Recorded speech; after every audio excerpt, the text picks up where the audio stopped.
Most household lighting failures aren't due to a lack of design knowledge, but because homeowners are too compliant. You accept whatever the developer provides and install whatever the renovation company recommends. When the lighting shop owner hypes up color rendering index and high brightness, you blindly trust and buy them. The result? You've spent a fortune and installed countless luminaires, yet once you move in, all you want to do at night is turn off the lights, lie flat, and scroll on your phone. The following 5 lighting configurations are the most common failure modes I repeatedly encounter in typical homes. You don't even need to make all of these mistakes. Just committing 2 of them will completely strip your home of any premium aesthetic. Background music. The first failure mode is the single luminaire for the entire room mindset, relying solely on a large flush mount ceiling light. An overly bright flush mount light in the living room, a sterile, cool white pendant light in the dining room, and a single flush mount ceiling light dominating the bedroom. While it looks bright during the day, at night it only induces fatigue. Because from the moment you step through the door, your home inundates you with task lighting. We must remember one rule. Flush mount luminaires themselves are not a crime, but expecting them to handle all the ambient and accent lighting certainly is. Over my years in lighting design, I've noticed a paradox. Many homes are getting brighter, yet their living environments are becoming increasingly uncomfortable. There are more and more fixtures, but fewer truly comfortable luminous environments. This has made me certain of one thing. What we need is not brighter illumination, but rather light that is genuinely suited for long-term living. I have dedicated nearly 5 years to distilling a comprehensive lighting design methodology.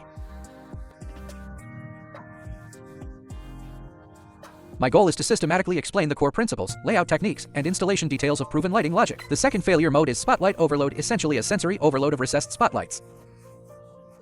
Many mistakenly equate a premium feel with a high density of spotlights, turning their ceilings into a Swiss cheese of recessed cutouts. Consequently, you get glared at no matter where you sit, and feel constantly tracked by beam angles as you walk, living like you're on a stage.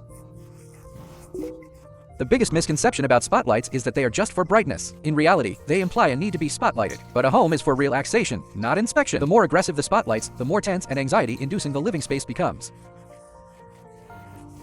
The third failure mode is keeping the exact same correlated color temperature KSTT throughout the entire house. The most common phrase I hear is, "I chose a uniform 4000 KSTT for the whole house to make it look clean." But a clean look does not translate to a livable environment. Using a single KSTT for the living room, bedroom, bathroom, and kitchen is like wearing the exact same outfit throughout all 4 seasons of the year. Eventually, you'll realize that while 4000 KSTT feels acceptable during the day, it becomes cold and uninviting at night. A premium aesthetic is not about rigid uniformity. It requires nuanced, calculated cohesion to truly elevate a space. What is the fourth failure mode? It is the overuse and abuse of linear LED strip lighting. Wherever a spot feels empty or dim, people slap on a linear strip light, thinking it is instant sophistication. The result is a chaotic overload of spatial outlines and a lighting scheme that feels like a flashy show rather than a comforting presence. At night, your home feels like a commercial supermarket rather than a sanctuary. LED strips are meant for layered, indirect lighting, not to prove you had a budget for them. To summarize strip lighting in one sentence, the moment it distracts your attention, the design has already failed. Now, the fifth failure mode is failing to consider human positioning relative to the luminaires. This is the most insidious mistake, yet it carries the most destructive impact on comfort. The physical placement on the ceiling might look symmetrical, but once you sit down, you get hit with direct glare and harsh shadows. Your phone screen reflects light, and at dinner, your face is in shadow while the food is dim. The sole reason is that the fixtures were laid out to satisfy ceiling symmetry rather than furniture layouts and human activity. Designing premium lighting only requires answering 3 core questions. Where will people sit? Where will their eyes look? And from where should the light originate? Finally, let me give you a practical benchmark. You can test this tonight, turn off all your lights, then switch them back on, one by one. If there is a single luminaire that makes you instinctively want to turn it off, then it is undoubtedly redundant. Therefore, truly exceptional residential lighting never shouts, "Look at me, I'm illuminating you." Instead, it helps you lose track of time, shed the day's fatigue, and gently anchors you in the comfort of your home.